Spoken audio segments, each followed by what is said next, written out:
오늘 더 깊은 누림이라는 제목의 말씀을 함께 나누겠습니다. 우리가 지난주에 아브라함의 누림에 대해서 나누었습니다.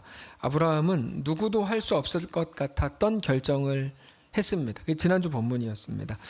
100세에 낳은 아들을 하나님께서 이제 바쳐라 라고 하셨을 때 그대로 순종한 거죠. 누군가는 그거에 대해서 야 진짜 아브라함 믿음 대단하다. 아브라함 헌신이 대단하고 엄청난 희생이다. 반면 하나님에 대해서는 하나님 어떻게 그렇게 무례하고 좀 심한 요구를 할 수 있냐. 적당히 하셔야지 하나님이. 어떻게 먼저는 전지전능하다고 스스로 소개해놓고 아브라함의 믿음이 진짜인지 아닌지 모른다면서 의심을 하고 그래서 시험을 할 수 있냐. 이렇게 이제 어떤 사람들이 생각을 합니다. 어떻게 그것도 아들을 바치라니 그거 너무 심한 거 아닌가? 별의 별소리를 다 할 겁니다. 근데 정말 만약에 그렇게 생각한다면 지난 본문은 너무 이상하고 해괴망측한 아주 기괴한 우리 모든 사람들의 마음을 어렵게 하는 이상한 본문인 게 맞습니다. 그런데 지난 본문은 그런 내용이 아니라고 말씀을 드렸죠. 아브라함의 헌신이 그 핵심 내용도 아니고 하나님의 무리함을 넘어선 무례한 요구도 그 핵심이 절대로 아닙니다. 그럼 지난 본문이 무엇이었습니까? 지난 본문은 하나님과 아브라함의 환상적인 팀워크다라고 말씀을 드렸어요. 쉽게 말하면 이런 것과 같은 겁니다. 하나님께서 아브라함을 부르셔서 이렇게 말씀하시는 거예요. 야, 너 나랑 어디 좀 가자. 어디요? 신자가 하나님을 믿으면 어디까지 갈 수 있는지 나랑 같이 팀워크를 보여가지고 세상에 보여주자. 이렇게 말씀하신 거야. 아브라함이 네 좋아요. 그러니까 하나님께서 이렇게 말씀하셨죠. 좋아. 너 아들 이삭 잡는 자리까지 갈 수 있겠어? 그 이삭이 100세에 낳은 네 독자인데? 네, 물론이죠. 하나님은 내 전부이심을 알 뿐 아니라 이삭을 주신 분도 하나님이신 거 제가 잘 압니다. 사실 저는 하나님이 이삭을 뺏으려고 하는 게 아니라는 것도 잘 압니다. 이삭을 제가 하나님 말씀대로 죽인다고 해도 하나님이 다시 살리실 것도 제가 믿습니다. 이 히브리서에서 이제 말씀드렸죠. 하나님과 어디라도 같이 갈 수 있을 것 같아요. 진짜 어디라도 가고 싶어요. 이렇게 된 게 지난주 본문입니다.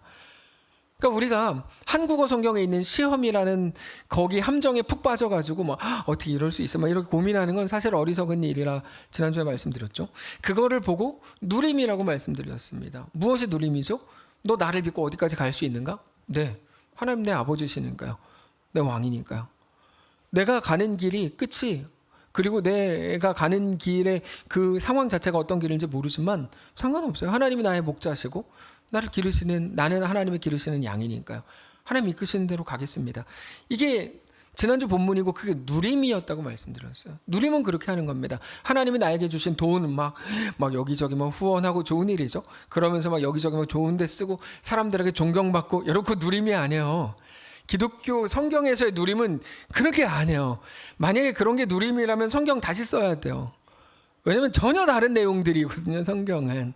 누림은 뭐냐면 하나님이 누구신지 알고 내가 누구인지 알아서 하나님이 왕이신 것을 아는 사람들이 그 믿음으로만 그 길을 갖는 거. 그게 누림이라는 거예요. 그러니까 세상 사람들은 못하는 거죠. 그건 할 수가 없어요. 믿음이 없는 사람들은 죽었다 깨나도 그걸 할 수가 없죠. 네.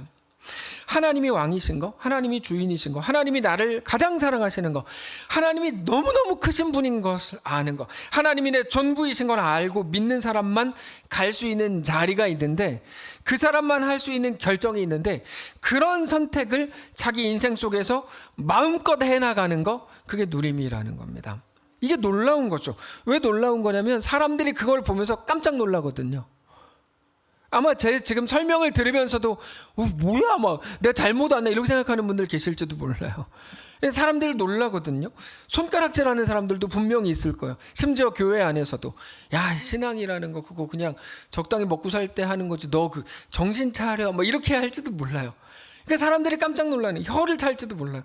근데 그들이 뭐라고 욕을 한다고 해도 사실 그들은 여러분 흉내도 못 냅니다. 이거 진짜 흉내도 못 내요. 믿음으로 결정하는 그 결정들 흉내도 못 내요. 지금 태국의 두 사람, 뭐 장로님도 기도하셨지만 태국의 두 사람 거기 들어가서 사역하고 있잖아요. 이 사람들에 대해서 흉내도 못 낸다니까요. 믿음으로만 할 수 있는 일들이기 때문에 그래요. 완전히 차원이 다른 삶을 살게 되는 겁니다. 우리가 신앙서적에서 본 어떤 신앙의 위인들 혹은 어떤 신앙 선배들의 모습을 보면서 어떻게 저럴 수 있지? 과연 나라면 저렇게 할 수 있을까? 공산당이 나한테 와가지고 총 들이밀고 너 예수 안 믿으면 살리고 예수 믿는다 그러면 죽일 거야 라고 하면 난 뭐라고 대답해야 하지? 라고 생각하잖아요, 자주. 예, 우리는 흉내도 못 내요. 우리는이라고 하면 좀 그렇죠. 그러니까 이거 믿음이 그래서 믿음으로만 갈 수 있는 길들이 있는 것이기 때문이죠. 차원이 다른 겁니다. 모두가 피하는 그거를 즐기는 자가 되는 거죠. 그게 성도의 누림입니다. 우리가 2024년에 한번 해보자는 거예요. 그 누림. 그래서 성도의 누림을 굳이 다른 말로 하면 그게 가능해? 이겁니다. 그게 가능해? 사람들은 그게 가능해? 우리의 노력과 우리의 의지로 할 수 있는 일들의 한계점이 있거든요. 이 정도는 해요. 근데 그 넘어서는 믿음이 아니고선 못하는 거죠. 근데 그 넘어서는 그것을 말하는 겁니다. 그게 아브라함의 지난주 본문에서의 누림이었고, 그게 그런데 어떻게 가능했는지를 사실 오늘 본문이 보여주고 있는 셈입니다. 오늘 본문은 그런 의미에서 매우 중요합니다. 오늘 본문에 사라의 죽음이 나오죠. 누구죠? 아브라함의 아내 사라의 죽음. 사라는 127세를 살았다고 기록이 되어 있습니다. 성경에 수많은 사람들의 살았던 횟수가 누구는 몇 살까지 살고 누구는 몇 살까지 살고 쭉 나오는데 여자의 수명이 기록된 건 사라가 거의 유일합니다. 그러니까 사라가 언약 안에서 엄청 중요한 사람이었던 건 분명하죠. 우리는 아브라함과 사라의 이야기를 잘 알고 있습니다. 아브라함이 75세 때 하나님께 부르심을 받았다고 우리가 통상적으로 알고 있으니까 그럼 10살 어린 사라는 65세였습니다. 그때 하나님이 아브라함을 부르셨거든요. 근데 사라는 그때까지 자녀를 낳지 못했어요. 지금 시대는 워낙 여러 가지 요인들 때문에 임신과 출산에 어려움을 겪는 일들이 있지만 그 시대에는 출산이 거의 여자들이 누릴 유일한 복의 기준이었습니다. 그때 지금하고는 다릅니다. 그때는 그랬습니다. 라는 거를 생각해 볼 때 사라는 65세, 90세 때 이삭을 낳으니까 그때까지 계속 항상 우울했고 항상 절망적인 삶을 살았을 게 분명합니다. 근데 놀라운 건 이겁니다. 사라가 그렇게 우울하고 절망적인 삶을 살았던 것이 하나님이 사라를 부르신 조건이 됐다는 거죠. 여러분, 이거는 우리가 오늘 설교의 핵심과는 어울리지 않지만 그래도 굉장히 중요하기 때문에 말씀을 드리는데, 분명 사라에게 그런 절망이 없었다면 하나님은 사라를 부르시지 않았을 겁니다. 이거는 확실합니다. 이 말이 재밌는 말인데, 사라가 절망을 겪는 중에 역시 나는 세상에 소망 없어, 오직 내 소망은 하나님밖에 없어 라고 하면서 하나님께 나아간 게 아니고, 그게 아니고, 우리는 자꾸 그렇게 설명하고 싶어 하는데 그게 아니고 절망 속에 있는 사라를 하나님이 찾아가신 거예요. 그래서 하나님과 사라의 만남은 사라가 절망 속에서 하나님께 나아갔기 때문에 만난 게 아니고, 어떻게 만난 겁니까? 하나님이 절망 속에 있는 사라를 찾아가셔서 만난 거예요. 이 논리를 우리가 잘 생각해야 돼요. 우리 인생에도 항상 적용되거든요. 그래서 잘나고 잘되고 성공하고 다른 사람들에게 인정받고 존경받는 건 절대로 하나님이 찾으실 만한 조건이 안 됩니다. 하나님은 그런 사람을 찾으신 적이 없어요. 고린도전서 1장을 길지도 않으니까 집에 가서 읽어보세요. 하나님은 그런 사람을 찾지를 않으세요. 하나님이 부르시거나 찾으시는 조건이 되지 못해요. 야, 네가 공부 1등을 해야 하나님이 너를 쓰시지. 그거는 거짓말이에요. 왜냐면 그렇게 안 나와요. 그렇게 안 나온다고요. 안 나와요. 부모님들은 자녀에게 그렇게 말할 수 있어요. 속여서라도 공부 잘하게 하고 싶으니까. 저희 막내가 어제 저한테 그렇게 이제 제가 밖에 있는데 저한테 문자를 보냈어요. 아빠는 어렸을 때 기도 제목이 뭐였어요? 그래서 얘가 이제 기도라는 걸 해볼 생각이구나 생각했어요. 교회에서 시켰겠죠? 모르겠지만 어제 캠프했다고 하니까 제가 생각해 봤어요. 제가 기도 제목이 뭐였지 어렸을 때? 별로 기도해 본 기억이 없어서. 근데 그리고 나서 대답을 안 하고 집에 갔어요. 제가 어제 집에 좀 늦게 들어갔는데 집에 갔더니 저를 또 찾아와서 아니 아빠 왜 대답을 안 해요? 왜 일십해요? 카톡 보냈거든요. 읽었으면 대답을 해야지. 아빠 어렸을 때 기도 제목이 뭐였어요? 제가 뭐라 그랬냐면 처음에 솔직히 말했어. 공부 잘하게 해주세요. 이게 아빠 기도 제목이었어. 그랬더니 얘가 깜짝 놀라는 거야. 네? 그게 기도 제목이라고요? 그래가지고 실은 뻥이야. 실은 아빠는 예수 잘 믿는 사람이 되게 해주세요가 기도 제목이었어. 그랬더니 그거 좋으네요. 저도 그렇게 기도해야 되겠어. 이렇게 얘기했어. 네. 우리가 하나님 앞에 나아갈 때 하나님 내가 마치 돈이 많아지고 똑똑해지고 공부 잘하게 되고 그럼 하나님이 막 우리를 쓸 것 같이 생각하잖아요. 성경에는 그런 논리 자체가 없어요. 그런 논리가 성경에 없다고. 여러분들이 잘못 들으신 거예요. 찾아서 저한테 갖고 오세요. 그런 게 성경에 그런 논리가 지속적으로 어디 나오는지. 성경에는 어떻게 나오냐면 하나님이 찾으시는 자. 당장 마태복음의 8복만 읽어보십시오. 누가복음의 4복을 읽어보십시오. 복음서를 제대로 읽어보시고 사도행전을 제대로 읽어보십시오. 하나님이 누구를 찾으시는지 고린도전서 1장을 읽어보십시오. 설교 시간에 지금부터 이제 오늘 성경을 읽으시겠죠? 근데 여러분 성경이 어떻게 써야 되는지 너무 명확해요. 성경을 다시 쓸 생각을 하지 마십시오.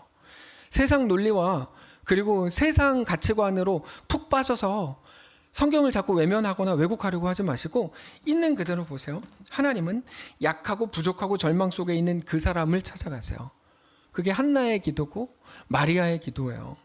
이건 너무 놀라운 말입니다. 왜냐하면 내가 아프고 힘들고 약해졌을 때 하나님이 그때 나를 찾아오시겠다고 말씀하시는 것과 같기 때문입니다. 양심적으로 잘 생각해 보십시오. 우리의 구원, 우리의 위로, 우리의 소망은 내가 약해서 하나님만 나의 소망이야. 그래서 하나님께 내가 나아가는 나의 잘함으로 만들어지는 게 아니고 그런 연약한 나를 찾아오시는 하나님의 오심으로 완성되고 시작되는 겁니다. 그래서 우리에게 소망이 아니고 하나님께 소망이 있는 겁니다. 양심껏 생각해 보면 우리가 약할 때 하나님이 우리를 위로하셨던 적이 있으시죠? 있으실 거예요. 그때 우리가 나가지 않았어요.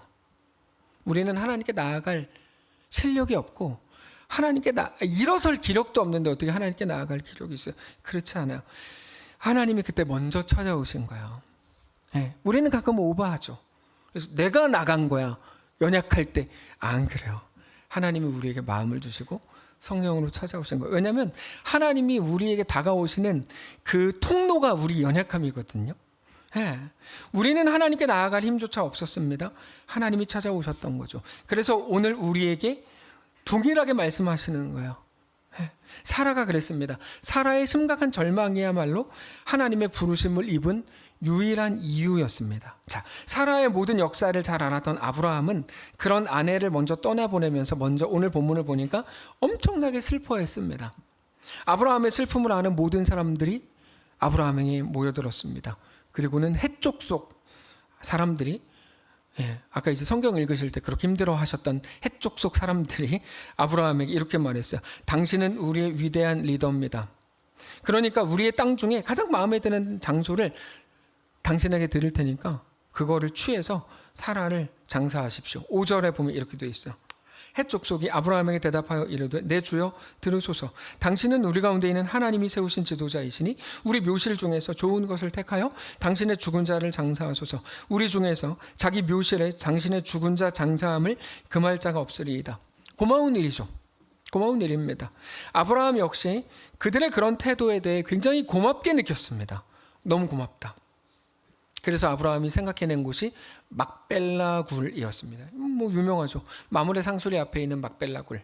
막벨라 굴은 사라뿐 아니라 아브라함 자신과 다른 후손들도 매장할 수 있는 큰 굴이었습니다. 그들은 아브라함에게 알겠다. 그 땅을 무상으로 주겠다고 했지만 아브라함은 갑자기 아니다. 내가 돈을 내겠다라고 말합니다. 이게 오늘 본문의 이제 문제의 지점입니다. 문제의 지점. 분명히 공짜로 준다 그랬는데 왜 돈을 내겠다고 했는가? 아브라함 자기가 돈이 그렇게 많은가? 예를 들면 돈이 많으면 그렇게 써도 되는가? 예를 들면 여러 가지 논점들이 있겠네요. 그러나 어쨌든 은 400세겔을 지불한 후에 비로소 그 땅이 아브라함의 땅이 됩니다. 14절부터 보시면 에브론이 아브라함에게 대답하여 이르되 내 주여 내 말을 들으소서. 땅값은 은 400세겔이지만 그것이 당신과 나와 무슨 문제가 되겠습니까? 당신의 죽은 자 사라를 장사하소서. 아브라함이 에브론의 말을 따라 에브론이 해쪽 속에 듣는 데서 말한 대로 상인이 통용하는 은 400세겔을 달아 에브론에게 주었더니 마므레 앞 막벨라에 있는 에브론의 밭 곧 그 밭과 거기 속한 굴과 그 밭과 그 주위에 둘린 모든 나무가 성문에 들어오는 모든 핵족 속에 보는 데서 아브라함의 소유로 확정된지라. 지금 시대로 말하면 소유권 이전이 이제 등기를 마친 거죠. 아브라함은 막벨라 굴의 소유자가 됐습니다. 그리고 나서 거기다가 사라를 이제 장사했다. 이게 이제 오늘 본문의 끝입니다. 여기까지 어렵지 않죠? 오늘 본문 내용이. 아브라함의 행위 자체가 그러나 이제 의문을 낳죠. 왜 이렇게까지 했지? 공짜는 먹으면 안 돼. 이런 게 오늘의 메시지인가? 뭐 여러 가지 생각을 하게 해요. 자, 아브라함은 모든 사람들에게 인정을 받는 리더였고, 모든 사람들은 적극적으로 아브라함을 섬기기를 원했고, 그건 분명 강요가 아닌 자발적인 그들의 결정이었습니다. 그들이 아브라함을 인정하고 존경했기 때문에 베풀었던 호의였습니다. 그래서 만약에 아브라함이 그걸 있는 그대로 받아도 문제될 게 전혀 없어요. 만약에 오늘 본문이 바뀌어가지고 뭐 그들이 주었고 아브라함은 받았더라, 이거 아무 문제 없는 본문이 될 거예요. 그럼에도 아브라함은 정당한 대가를 지불하고 그 땅을 사기로 했다는 거죠. 왜 그렇게 했을까? 이것만 살펴보고 오늘 설교를 마치겠습니다. 자, 우리는 이 본문을 볼 때 무엇을 보냐면 아브라함과 헷 사람들과의 관계를 봅니다. 그래서 지금은 뭐 저렇게 말해도 몇십 년 후에 그들의 생각이 어떻게 달라질지 몰라. 아브라함이 돈 낸 거 너무 잘한 거야.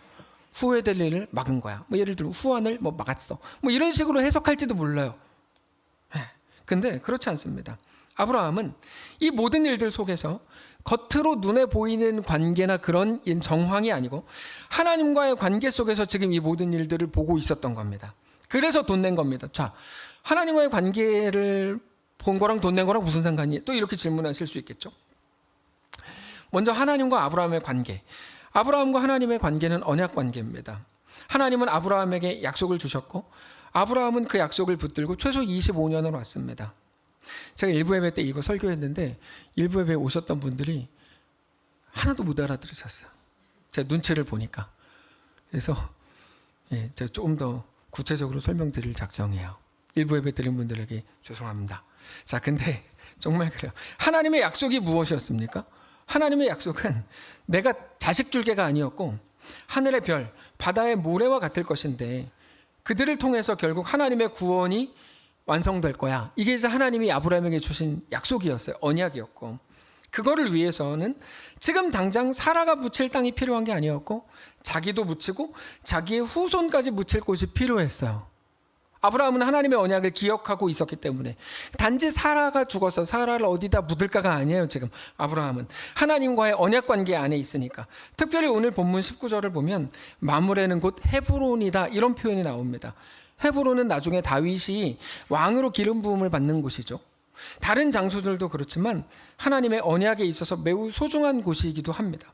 물론 아브라함이 일어날 모든 일들을 알고 미리 그렇게 한 건 아닌데 그 순간 아브라함은 어떤 생각을 가졌냐면 모든 일들을 하나님과의 언약 안에서 풀어가고 싶은 열망을 가지고 있었던 것만큼은 분명합니다. 바로 이거. 모든 것들을 하나님과의 언약 안에서 풀어가고 싶은 열망. 그 기준 아래에서 그 땅을 자기의 값으로 제대로 지불하고 사고 싶었던 거예요. 자, 우리에게 어떤 일이 일어났어요? 그걸 어떻게 보셔야 하냐면 그 사람과 나와의 관계이거나 내 상황, 내 인생 속에 일어나는 정황 중에 하나라고 보기보다 그 상황을 하나님과 나와의 관계, 언약 관계 아래에서 보아야 한다. 이렇게 말씀드리고 있는 중이야. 아브라함은 그거를 위해서 자기 자신을 갈아놓고 싶었습니다. 거기에. 공짜로 주는 게 너무 좋은 일이죠. 고마운 일이고. 근데 아브라함은 그냥 공짜로 받고 싶지 않았어요.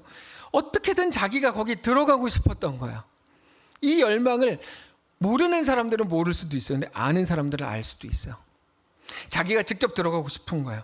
아내의 죽음을 단지 한 사람의 죽음으로 끝내고 싶지 않았던 거예요. 우리가 자주 장례 예배 때 말씀을 나누는 것처럼 한 사람의 죽음이 한 사람의 죽음으로 끝나는 건 너무 슬픈 일입니다. 그냥 그 사람을 기억하자. 슬픈 일입니다. 그게 메시지가 되게 해야 합니다. 그러려면 유족들이 잘해야 됩니다. 그래야 이제 메시지가 되거든요. 우리 모두의 이야기가 되게 해야 합니다.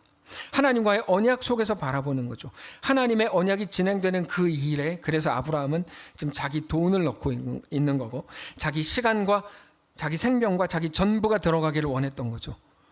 얼마냐가 중요하지 않아요. 제가 양심적으로 말씀드리면 전 아우니치 갈 때 단 한 번도 회비 안 낸 적 없습니다. 물론 여기 계신 분들은 뭐 당연한 거 아니야? 자기 뭐라고 또 회비 내야지. 근데 여러분 한국 교회는 회비를 안 내는 담임 목사님들이 아주 많습니다. 제가 그분들 욕하는 게 아니라 제가 처음부터 회비를 왜 냈냐면 저는 거기 어떤 식으로든지 무조건 들어가고 싶었거든요. 제가 전도 여행 가고 선교 갈 때도 단 한 번도 돈 안 낸 적 없습니다. 아마 회계 보신 분들 다 기억하실걸요. 이것도 그래요. 이것도 그럼 뭐 다 내는 거지 뭐 우리만 내고 뭐 자기는 안 내네 이렇게 생각하시는 바보가 없기를 바래요. 예. 실제로 그래요. 여기까지. 근데 제가 그렇게 하는 이유는 딱 하나예요. 엄청 들어가고 싶거든요. 선교하는 현장에 저 자신을 막 갈아놓고 싶거든요. 이해하시는 분이 4분 계셔서 감사합니다. 자, 그 4명이면 누굴까 생각하시겠네. 혹시 장로님들인가? 누굴까? 그런 생각을 하지 마시고 계속 들으세요. 자, 오늘 본문의 핵심이 그거예요. 하나님과의 언약 관계 안에서 풀고 싶은 거죠. 모든 거를. 여러분, 아브라함 얼마나 편해요. 쉽죠. 그냥 하면 돼요. 뭐 드릴게요. 감사합니다. 뭐 은 400세겔이 그 시대에 얼마나 큰 값인지도 모르겠고 저는 뭐 찾아보면 찾을 수 있겠지만 그게 아브라함에게 재산의 몇 분의 몇인지도 저는 모르겠어요. 중요한 건 그 문제가 아닌 건 확실해요. 자기가 어떤 식으로든지 거기에 지금 들어가고 싶은 거예요. 하나님과 어디라도 가는 게 지난 본문을 통해 우리가 확인했던 신자의 누림이라면 오늘 본문을 통해 확인되는 신자의 누림은 조금은 다른 양상입니다. 우리의 결정의 기준에 관한 건데 우리는 우리 앞에 있는 일들을 결정하고 선택하는 부분에 있어서 자주 합리성을 가장 중요한 기준으로 삼습니다. 합리성이라는 건 뭐냐면 결과를 보고 판단하는 겁니다. 어차피 내가 10을 들여서 10을 만들어내는 것보다 1을 들여서 10을 만들어내는 게 더 잘하는 거 아니야?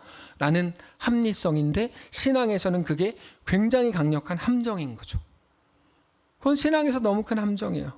세상에서 똑똑하다고 스스로 생각하는 사람들이 신앙이 안 되는 이유가 바로 거기 있는 거죠. 합리성이라는 건 가능한 내가 손해를 덜 보고 적은 노력으로도 더 좋은 큰 결과물을 얻어내는 건데 세상은 다 그렇게 하지만 그것으로 신자의 누림은 불가능합니다. 신자의 누림은 그렇게 하는 게 아닙니다. 신자의 누림은 철저하게 하나님과의 관계 속에서 합리적으로 했다면 어떻게 했어야 돼요? 아브라함이 400세겔 안 내고 차라리 그걸로 누군가를 후원했어야 돼요. 이거 누가 한 생각인 줄 아세요? 가룟 유다가 했던 말이에요. 야, 300데나리온이나 되는 그거 너 왜 그 앞에서 부수냐? 그거 팔아가지고 가난한 자들에게 나눠줬으면 훨씬 좋은 거 아니냐라고 가룟 유다가 했던 건데 요한복음인가를 보면 그는 도적이라 이렇게 말해요. 여러분 지금 이렇게 이어지는 선들이 어떤 건지를 우리가 정말 들을 수 있어야 해요. 합리성 좋은 거라고요. 우리 신앙을 망치는 거예요. 네. 신자의 누림은 하나님과의 관계 속에서 더 정확하게 말하면 하나님과의 언약 관계 속에서 풀어가려고 할 때 그렇게 나 자신을 하나님께 온전히 다 내어드리는 것으로만 비로소 가능해집니다. 결과가 어차피 만들어졌으니까 똑같은 거 아니냐? 절대 그렇지 않습니다. 아브라함은 그거를 알았던 겁니다. 그게 부담이라거나 희생이나 헌신이 아니라 하나님 나라를 누리는 유일한 통로인 것도 알았던 거죠. 그거에 대해 잘 보여주는 게 지난 수요일에 나누었던 말씀입니다. 지난 수요일에 그러고 보니까 나오셨던 분이 여기 10분이 계시네. 자, 근데 하나님께서 가나안에 들어가는 이스라엘 백성들에게 가나안에 이미 살고 있는 민족들을 다 내보내라고 말씀을 하셨어요. 이게 언뜻 보면 세상이 전쟁하는 거랑 너무 똑같아 보여요. 세상은 상대가 가진 거를 빼앗아 취하기 위해서 전쟁을 합니다. 상대가 가진 게 너무 좋아 보여서 그 사람을 죽여서라도 그걸 갖고 싶어서 전쟁합니다. 그래서 죽입니다. 근데 가나안 정복 전쟁은 이름은 전쟁이었지만 보통의 어느 전쟁과는 완전히 다른 것이었습니다. 하나님께서 가나안 민족을 내보내라고 하신 건 하나님의 백성인 이스라엘과 가나안 족속이 섞이지 않게 하시기 위해서였습니다. 근데 이스라엘 백성들이 하나님의 말씀을 다 듣고 나서 다 내보내라는 말을 듣고 나서 생각해 보니까 자신이 없어요. 우리가 그 가능하겠나? 생각하던 차에 머리를 썼어요. 이 사람들이 머리를. 하여튼 머리를 쓰는 사람들이 제가 머리가 좋은 게 문제입니다. 이런 거죠. 어차피 가나안의 7족속이 가나안에 대해서 가나안의 기후, 토질, 뭐 주변 국가들의 상황, 국제 정세 이런 거 우리보다 훨씬 잘 알고 있을 테니까 그들을 내보내지 않고 또 서로 맘상하니까 나중에 어떤 후환이 될지 모르니까 노예로 삼아서 그러면 그들과 공존할 수도 있고 우리가 도움도 받을 수 있는 거 아닌가라고 이스라엘 백성들이 생각을 했어요. 그래서 그들은 자기들의 생각을 가지고 하나님을 설득하기 시작합니다. 그들이 하나님께 내세운 근거는 자기들이 가나안 민족을 내쫓지 못할 만한 이유는 가나안의 철번것 때문이다 이렇게 말하죠. 그러므로 우리는 그들을 내보낼 수는 없지만 그들을 대신 정복은 하고 노예로는 삼아보겠다. 이렇게 이제 말합니다. 그 결과 그들은 가나안을 몰아내려고 하는, 다시 말해서 하나님의 말씀대로 행하려고 하는 어떤 시도도 하지 않습니다. 하나님은 내보내라고 했는데 그들은 하나님의 말씀대로 순종하는, 그들을 내보내려고 하는 어떤 시도도 하지 않아요. 솔직히 말하면 하나님의 말씀대로 하면 그들은 하나님의 말씀에 순종할 마음이 처음부터 없었습니다. 처음부터. 그리고는 그럴 수 없는, 하나님의 말씀을 따를 수 없는 이유들을 마음속에서 계속 정교하게 만들어냈을 뿐이에요. 철병거가 강합니다. 우리는 못합니다. 할 수 있는 만큼 해봤지만, 해보겠지만 안 된다면 그저 노예로는 삼아보겠습니다. 근데 하나님께서 그들에게 이렇게 말씀하세요. 너희는 못한 게 아니고 안 한 거다. 이게 사사기 2장입니다. 너희는 이 땅의 주민과 언약을 맺지 말며 그들의 제단들을 헐라하였거늘 너희가 내 목소리를 듣지 아니하였으니 어찌 그리하였느냐. 하나님의 결론, 너희는 내 말에 순종하지 못한 게 아니고 내 목소리를 듣지 않았다. 순종하지 않은 거다. 이게 재밌는 거죠. 이스라엘 백성들은 하지 못했다, 할 수 없었다라고 말한 그 일에 대해서 하나님께서는 아니야, 니네 하지 않은 거야 라고 말씀하시죠. 하지 못한 것과 하지 않은 건 다르잖아요. 또 두 개 다르잖아요. 어떻게 한 가지 사안을 두고 이렇게 해서 하나님과 사람이 서로 다른 평가를 내리는 걸까? 그거는 이유가 간단합니다. 그 이스라엘 백성들은 하나님이 주신 사명, 하나님의 명령에 대해 완전히 오해하고 있었기 때문입니다. 완전히 오해. 어떻게 오해했죠? 이스라엘은 하나님이 가나안을 몰아내라고 하는 게 하나님의 명령이고 자기들의 사명인 줄 알았어요. 근데 맞죠? 하나님이 몰아내라 그랬으니까. 근데 재밌는 건 이거예요. 하나님이 몰아내라고 하고 하나님의 원뜻은 따로 있는 겁니다. 이거와 같아요. 야, 이삭을 바쳐라 라고 했을 때 하나님의 원뜻은 이삭을 바쳐라가 아니라 너 그 자리까지 나와 함께 가자였거든요. 똑같은 거죠. 가나안을 몰아내라 라고 하셨지만 가나안을 몰아내는 게 하나님이 원하셨던 게 아니고 하나님이 원하신 건 거기까지 같이 가자. 어디든 같이 나와 함께 가자. 거기가 어딘데요? 철병거가 있는 그 자리인데 두려운데요? 거기까지 같이 가자. 뭐 이런 식인 거죠. 이해되시죠? 이 두 가지는 완전히 다른 겁니다. 어떤 일을 성공해야 된다 그러면 그거는 못할 수도 있어요. 거기에는 실패라는 게 말이 돼요. 야, 너 이번에 전교 1등 해. 못할 수도 있어요. 해본 적도 없어요. 근데 하나님께서 말씀하신 건 성공이 아니라 도전 자체. 하나님과 함께 걷는 동행이라면 그건 말 달라지는 거죠. 너 이번에 시험 봐. 이건 할 수 있잖아요. 근데 거기다가 나 공부 못했어요. 시험 안 봐요. 이거는 다른 거죠. 너 여기서 합격해. 이것과 너 시험 봐. 이건 다른 거죠. 너 예배 시간에 뭐 예를 들어서 졸지 마. 이것과 예배 시간에 참석해. 이건 다른 거잖아요. 네, 참석해. 그 여기 와서 주무셔도 상관없어요. 근데 졸지 마. 이거는 또 무시무시한 거잖아요. 참석해였겠죠. 자, 중요한 건 이겁니다. 가령 하나님께서 너 그 사람을 변화시켜. 이거라면 우리는 아무리 노력해도 실패할지도 몰라요. 근데 하나님의 요구가 그에게 가서 내가 말하라고 한 그 말을 해. 그런 거면 실패라는 개념 자체가 없는 거죠. 실패는 없습니다. 여러분, 성도의 삶에 실패라는 건 그래서 없는 거야. 성도의 삶에는 실패가 없는 거예요. 왜냐하면 하나님은 우리에게 무언가를 맡기실 때 너 이거 이루어내라고 하신 적이 한 번도 없어요. 그런 적은 없어요. 심지어 마태복음 28장에 나오는 말씀마저도 그렇지 않아요. 네. 하나님의 요구가 갔는지 안 갔는지, 말을 했는지 안 했는지에 있는 거지 그 사람들을 변화시키는 것에 있지 않기 때문이에요. 그게 모든 선지자에게 주신 하나님의 명령이었습니다. 하나님의 명령은 그들을 변화시켜가 아니었습니다. 그들에게 가라, 그들에게 전하라 였어요. 그러니까 어떻게 보면 순종하지 못할 이유라는 건 없는 거죠. 우리의 능력이나 우리의 실력이나 우리의 지식, 사실 여러분 그런 건 아무 상관없는 거예요. 우리가 그리스도인으로 살기에. 그래서 1등한 자를 하나님이 쓰신다. 이거 거짓말이라고 말씀드린 거예요. 하나님은 사람을 그렇게 대하시지 않거든요. 거기서 요나는 뭐라고 얘기합니까? 내가 싫은데요? 내가 왜요? 그게 핑계를 대고 안 간 거죠. 내 능력이 부족해서, 그들이 강하니까, 내가 말을 해봤자 그들이 안 들을 게 뻔하니까 라는 것은 하나님의 명령, 우리가 받은 사명 앞에서 절대로 통하지 못할 핑계인 겁니다. 너 서울대 합격해야 돼, 이것과 너 서울대학교에 지원해, 이건 다른 거죠. 결과를 만들어내는 건 우리가 할 수 없는 일이겠지만 도전 자체에 대해서는 능력과 관계없이 누구나 할 수 있기 때문입니다. 우리가 기억해야 하는 것 이겁니다. 하나님이 우리에게 주시는 모든 사명은 모든입니다. 100%라는 말입니다. 모든 사명은 언제나 성공이 아니라 도전인 겁니다. 도전, 그거를 동행이라고. 왜 동행이냐면 너 무서워서 못하잖아.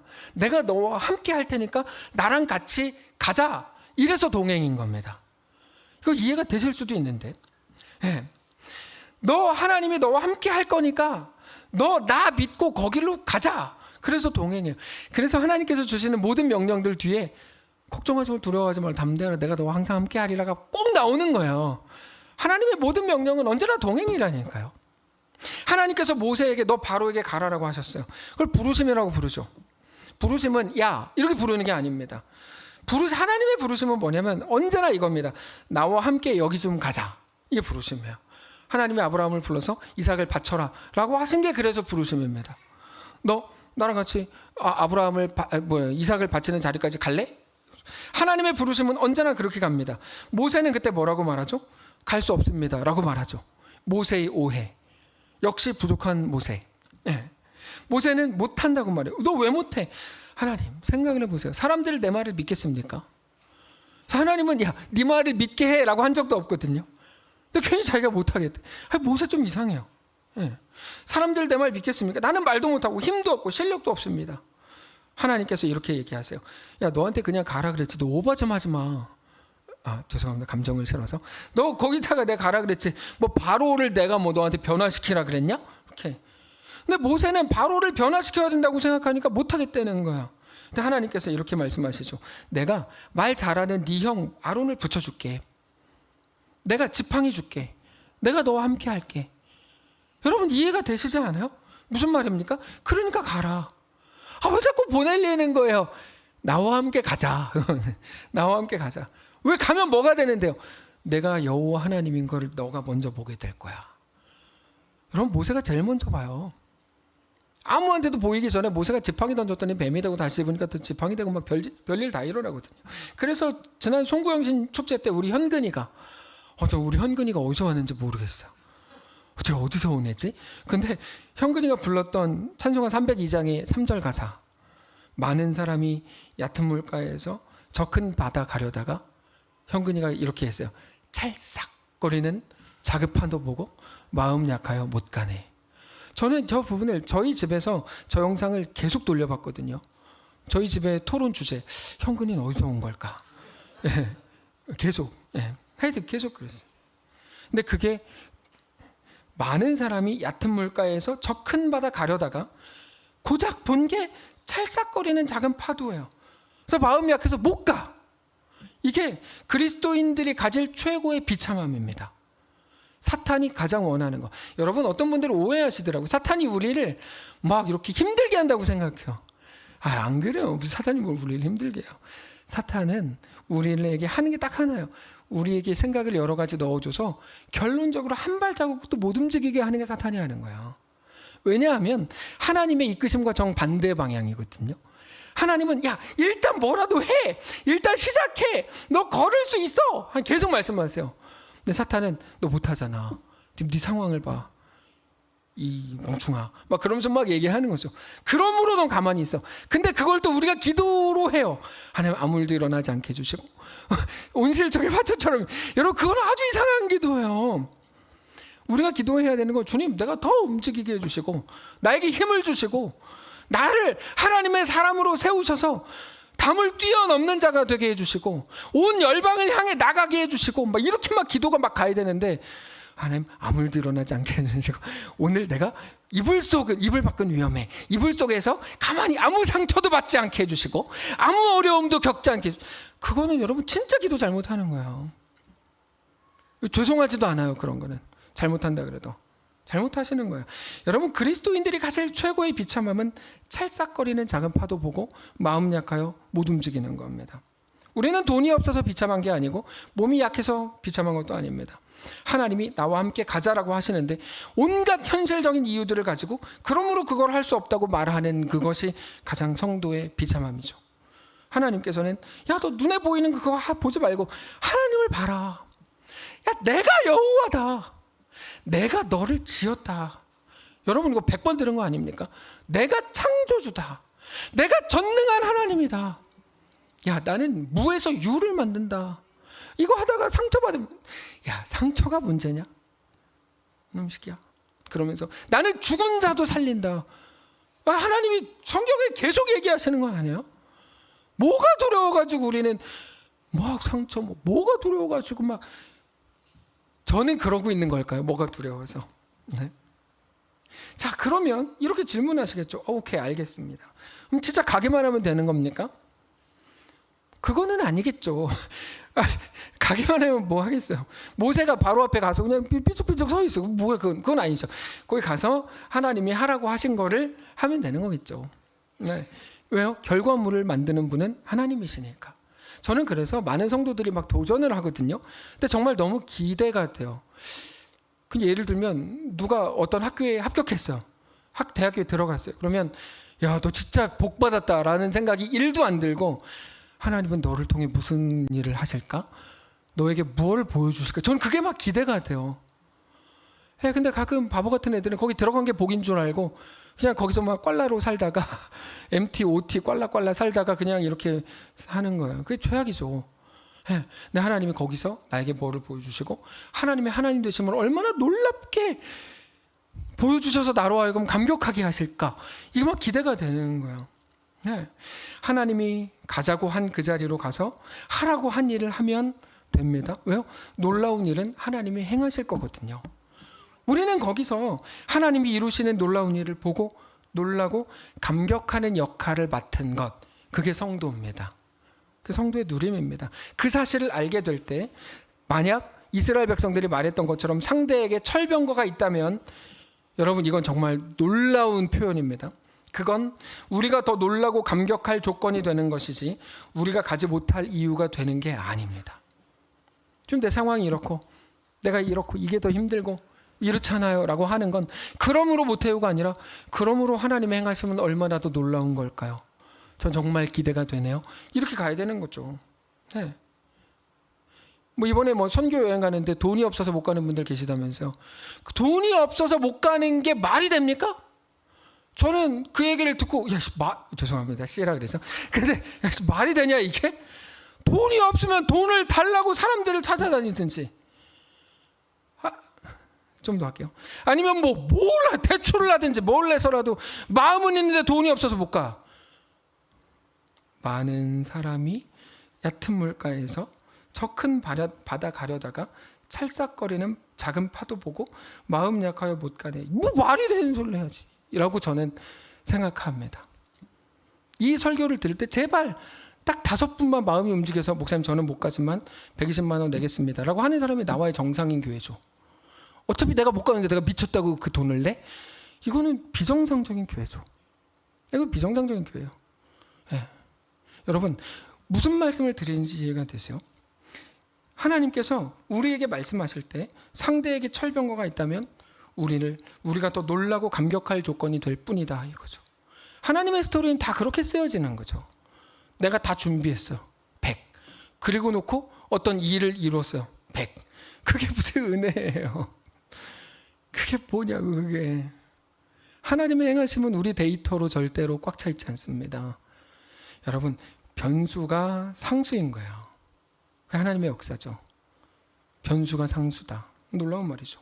바로 이게 우리 앞에 있는 모든 일을 하나님과의 언약 관계 속에서 바라보고 해석하는 겁니다. 그러니까 믿음 없는 사람들이 볼 땐 대책 없는 말이죠. 믿음이라는 게 진짜 대책 없다 생각이 되는 거죠.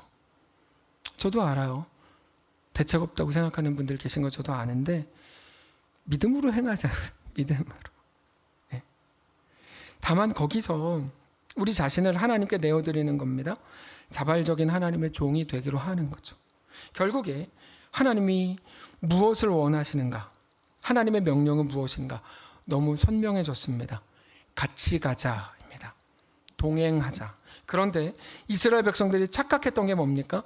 하나님이 하라고 하신 그 일을 어떻게든 이루어야 된다고 생각했던 게 가장 큰 착각입니다. 누가 혼자 하래요? 누가 철병거 있는 거면 하나님 모른대요? 사람들을 노예로 쓸 수 있는 거 하나님 모르십니까? 다 압니다. 근데 하나님이 아시는데도 그걸 행하래요. 무슨 말입니까? 같이 가자 이거죠. 너무 쉽지 않아요? 그럼에도 이스라엘의 치명적인 착각은 뭡니까? 가나안에 들어간 후에 자기들이 평화를 만들어내야 된다고 생각했어요. 미리 계산한 거죠. 그러려면 너무 뭐 심하게 하면 안 되고 그들을 뭐 내쫓으면 안 되고 노예로 삼아야 되고 막 그래서 나온 말들입니다. 그들은 가나안에 들어가면 가나안 민족들을 어떻게 대할 건지 똑똑한 척을 다 한 거죠. 어떤 정책을 펼 건지, 그들과 어떻게 공존할 건지, 어떻게 해야 하나님이 들어가라고 하신 그 땅에서 평화와 안식을 누릴지를 고민했죠. 우리랑 비슷해요. 우리가 어떻게 하는데요? 우리가 더 좋은 세상, 더 좋은 가정, 더 좋은 공동체를 만들려고 하는 열망과 정의에 사로잡힌 나머지 우리는 신앙에 대해 다 실패하고 있는 중이죠. 여러분, 기독교 역사상 다 그렇게 실패했습니다. 다 그렇게. 그거는 실패해야만 하는 루트입니다. 성도의 삶은 그런 게 아니기 때문입니다. 한국교회가 제가 느낄 때 가장 잘못 가고 있는 게 바로 이 지점입니다. 왜 좋은 세상을 만들려고 자기들을 난리인지 모르겠어요. 자기들 먼저 제가 볼 때 그렇게 좋은 거 아닌 것 같은데. 우리에게 주어진 사명은 좋은 세상 만들라가 아닙니다. 뭡니까? 오늘 있는 그 자리에서 어디에 있든지 하나님을 사랑하는 거. 하나님과 함께 가는 거. 하나님으로 인해 그 현실 속에서도 춤을 추는 거. 그 속에서도 하나님이 나의 왕이신 것을 고백하고 자랑하고 거기에 소망 삼는 게 우리가 해야 될 유일한 사명인 거죠. 근데 이런 건 없이, 이런 현실은 없이 그냥 거대 담론만 있어요. 좋은 세상 만들어야 돼. 세상에 뭐가 돼야 돼. 막 이런 것만 남아 있으니까 아무것도 없는 거죠. 아무것도 없는. 자, 아브라함으로 돌아가서 아브라함은 그러면 왜 막벨라 굴을 돈 주고 산다고 했던 걸까? 당연히 지금은 당장의 호의를 받는 게 더 좋은 일이었을 겁니다. 나중에 올무가 될까 봐 그랬을까? 그렇지 않습니다. 후회하는 일을 만들고 싶지 않았던 걸까? 아닙니다. 아내의 죽음 역시 하나님과의 관계, 언약 관계 속에서 바라보려고 하고 있는 거고, 그러므로 자기 자신을 거기에 갈아놓고 싶은 거죠. 어떻게든지 내가 들어가고 싶은 거예요. 제가 사실 권사님들 엄청 좋아하는데 그 중에 어떤 권사님, 조미영 권사님이 그렇게 얘기하셨어요. 저는요, 죽기 전까지 진짜 선교 다 따라갈 거예요. 저는 그분의 그 이야기를 들을 때 너무 감격적이었어요. 제가 오늘 자꾸 선교 몇 번 해서 선교 얘기인 줄 아는데 그렇지 않습니다. 예. 그냥 그 말을 너무 좋았다는 거죠. 그러니까 이런 거예요. 자기 자신을 그냥 우리 교회는 이런 사람도 있어로 끝나면 안 되는 거죠. 여러분, 그건 정말 최악이에요. 거기에 내가 들어가고, 근데 내 피가 들어가고, 하여튼 피 같은 돈이라면서요? 피가 들어가고, 피 같은 살인가요? 하여튼 그런 게 들어가고, 피 같은 시간입니까? 그게 들어가고, 피 같은 인생입니까? 그게 들어가는 거죠. 하여튼 내 피가 계속 들어가는 거죠. 우리가 잘 아는 것처럼 피 흘림이 없으면 뭡니까? 죄사함을 얻을 수 없을 뿐 아니라 피 흘림이 없으면 생명을 낳을 수가 없는 거죠. 어떻게든 자기가 하나님의 언약 안에 들어가고 싶은 거야. 그게 오늘 우리에게 가장 중요한 메시지가 되는 겁니다. 모든 것을 하나님과의 관계 속에서 언약 아래에서 보려고 하는 것, 그거는 성경은 믿음이라고 부릅니다. 여러분, 믿음은 다른 게 아닙니다. 내 앞에 있는 모든 것을 하나님과의 언약 관계 아래에서 보기로 하는 것. 그래서 그거를 로마서 10장에서 이렇게 말합니다. 함께 읽겠습니다. 로마서 10장 시작. 사람이 마음 이루고 입으로 시인하여 구원에 이르느니라. 이 구절은 정말 많은 사람들이 오해하는 구절입니다. 여기 보면 두 가지가 나옵니다. 마음으로 믿어 의에 이른다고 되어 있고, 입으로 시인하여 구원에 이른다고 되어 있습니다. 이 둘은 따로 떨어져 있지 않습니다. 하나입니다. 믿음과 시인은 하나입니다. 하나. 네. 자, 어떻게 하나인가? 갑자기 시인한다는 게 뭔지 아시죠? 인정한다는 거거든요. 그렇다라고 말하는 거예요. 그렇다. 갑자기 그렇다가 왜 나올까요? 누군가가 물어요. 묻는데요. 야, 너 예수 믿어? 그때 내가 뭘 이렇게 하지 않고 응, 나 예수 믿어라고 시인을 하는 거거든요. 근데 로마서가 기록될 당시에 누가 묻는가 하면 예수 믿는 사람들을 신고할 사람들, 예수 믿는 사람들을 잡아 가두고 죽일 사람들이 너 예수 믿어라고 물을 거예요. 거기다가 대고 응, 나 예수 믿어라고 말하는 겁니다. 마음으로 정말 믿으면 그렇게 시인한다는 거죠. 그게 어떻게 가능합니까? 그 일을 하나님과의 언약 관계 속에서 볼 때 가능합니다. 지금 당장 죽지 않는 게 중요하다면 시인할 수가 없죠. 네. 지금 내가 죽지 않는 게 가장 더 중요한 문제라고 믿는다면 그 믿음을 가진 사람들을 시인할 수가 없지만 하나님과 언약 관계 안에 있는 믿음을 가진 자들은 시인할 수가 있죠. 그렇게 모든 것을 믿음이라는 기준으로 반응할 때 뭐 어디까지 이어집니까? 그게 구원에 이른다까지 나와. 이게 무슨 문제로 구원까지 하나님이 언급하시는가? 예수의 죽음에 자기 자신을 내어드리는 것이 유일한 구원의 방식이거든요. 그게 우리가 전에 자주 표현했던 것처럼 예수의 길, 신자의 길로 들어가는 우리의 누림이 되는 거죠. 그거를 예수님께서 뭐라고 말씀하셨어요? 제자도에 대해서 자기를 부인하지 않으면 안 된다. 자기 십자가를 지고 나를 따르지 않으면 안 된다. 죽어야 된다. 미랄 얘기하시면서 말씀을 하시고, 자, 오늘 본문에서 아브라함이 그러고 있는 겁니다. 자기에게 대한 현실적인 이익 또는 그 편안함을 거부하고 있는 중이죠. 아브라함은 우리가 표현하는 대로 신자의 길, 예수의 길로 걸어가려고 하여튼 애쓰고 있는 겁니다. 언젠가부터 모든 것을 하나님과의 관계 속에서 풀기 시작했죠. 그래도 실수하고 그래도 넘어집니다. 그럼에도 오늘 그런 시선을 가지기로 하는 겁니다. 말씀을 정리하겠습니다. 사랑하는 성도 여러분, 그게 신앙입니다. 신앙은 기도 열심히 해가지고 원하는 거 얻어내고 문제 해결받는 게 아닙니다. 그렇지 않습니다. 신앙은 자주 이해할 수 없는 선택을 하게 합니다. 반드시 비난을 받게 됩니다. 믿음 없는 누군가가 볼 때 반드시 비난합니다. 신앙 무조건 100%면 100%. 사람은 보는 것과 믿는 것에 따라서 모든 것들을 결정합니다. 세상은 우리 신자들에게 보이는 대로 결정해, 들리는 대로 해, 느껴지는 감정대로 결정해. 네 주제를 알아야 돼. 소크라테스. 모든 세상 모두가 가는 그런 방식으로 해야 돼라고 말하지만 신자는 그렇게 못합니다. 신자는 보는 게 다르고 믿는 게 다르기 때문입니다. 너 왜 그렇게 했어? 우리가 할 수 있는 대답은 하나입니다. 나는 이렇게 믿거든. 더 이상 뭐를 설명해요? 신자는 오늘을 믿음으로 살아가려고 할 뿐입니다. 그게 더 깊은 누림이 될 겁니다. 그래서 신자의 삶은 세상적인 잣대로 평가할 수 있지 않습니다. 더 큰 거를 가지게 되고 더 많은 거를 소유하게 된다고 해서 그러므로 훌륭하다? 절대 그렇지 않습니다. 내가 예수 잘 믿어가지고 뭐 우리나라에서 뭐 첫 번째 부자가 됐어. 그렇지 않습니다. 우리나라는 아니지, 입장에서 제일 큰 부자가 됐어. 제발 웃기고 앉아있지 좀 말라고 얘기해 주십시오. 네. 도대체 어떤 이상한 생각을 가져야 그런 자랑을 할 수 있는 걸까요? 더 많은 걸 얻으면 잘한 선택이고 더 많은 것을 잃으면 잘못한 선택이라고도 말할 수 없는 겁니다. 그때 그 순간 그날의 기준이 가장 중요한 잣대가 되는 거죠. 오늘 보이는 대로가 아니라 우리 하나님을 믿는 믿음으로 우리 앞에 있는 모든 일들을 바라보시기 바랍니다. 사랑하는 성도 여러분, 그렇게 오직 십자가, 예수 그리스도 안에 확인된 하나님의 우리를 향한 사랑이 오늘 우리의 삶의 가장 완전한 유일한 한 가지인 것을 믿으시고 그 앞에 엎드리는 귀한 날 되시길 바랍니다. 찬양합시다. 우리 살아가는 모든 날들이 다 주의 숨결 속에 지어졌으니 우리 살아가는 모든 날들이 주의 숨결 속에 지어졌으니 이제 모두 모여 다 주를 찬양해. 그는 영원토록 찬양받으신. 다시 한번 합시다. 우리 살아가는 모든 날들이 살아가는 모든 날들이 다 주의 숨결 속에 지어졌으니 이제 모두 모여 다 주를 찬양해. 그는 영원토록 찬양받으신 아멘. 주. 우리 함께 찬양하며 걸어갈 이 길, 우리 발걸음 그가 이끌어 주시리. 잠시 넘어져도 낙심치 말 것을 시작하신 우리 주